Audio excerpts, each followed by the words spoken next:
அஸ்ஸலாமு அலைக்கும் வரஹ்மத்துல்லாஹி வபரகாத்துஹு.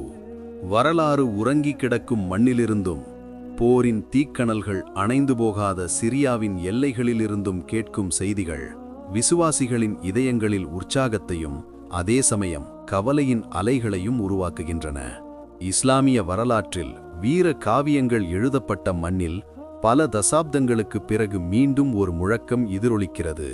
யா ஹைபர் யூதர்களே, முஹம்மதுவின் படை திரும்பி வரும் என்ற ரசூலுல்லாஹி ஸல்லல்லாஹு அலைஹி வஸல்லம் அவர்களின் காலத்தை நினைவூட்டும் அந்த வார்த்தைகளை உச்சரித்து இஸ்ரேல் அமைத்த பிரம்மாண்டமான சோதனைச் சாவடிகளை தாண்டி சிரிய பாதுகாப்பு படைகள் முன்னேறும் காட்சியைத்தான் உலகம் இப்போது காண்கிறது.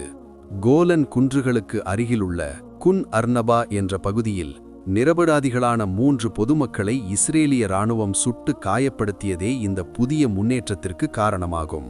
வெறும் பார்வையாளர்களாக நிற்காமல் தங்கள் சகோதரர்களின் இரத்தத்திற்கு கணக்கு கேட்க துணிந்து இறங்கிய ஒரு மக்களின் எழுச்சியைத்தான் நாம் இங்கே காண்கிறோம். ஈரானும் ரஷ்யாவும் தாங்கி பிடித்த சர்வாதிகாரி அசாத் வீழ்ந்த பிறகு சிரியா ஆதரவற்றதாகிவிடும் என்று கருதியவர்கள் தவறிழைத்தனர்.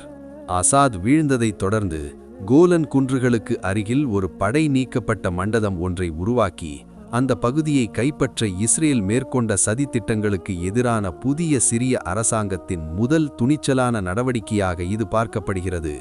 சொந்தமாக பெரிய இராணுவ தளவாடங்களோ டேங்குகளோ அதிநவீன ஆயுதங்களோ இல்லாத இன்றைய சிரியா உலகின் மிகப்பெரிய இராணுவ சக்திகளில் ஒன்றான இஸ்ரேலின் தாக்குதல்களை எப்படி தாண்டி வரும் என்பது ஒரு பெரிய கேள்விக்குறியாக இருந்தாலும் பௌதீக ஆயுதங்களை விட பெரிய ஈமானிய பலம் அவர்களுக்கு உள்ளது என்பதை இந்த நகர்வுகள் நிரூபிக்கின்றன.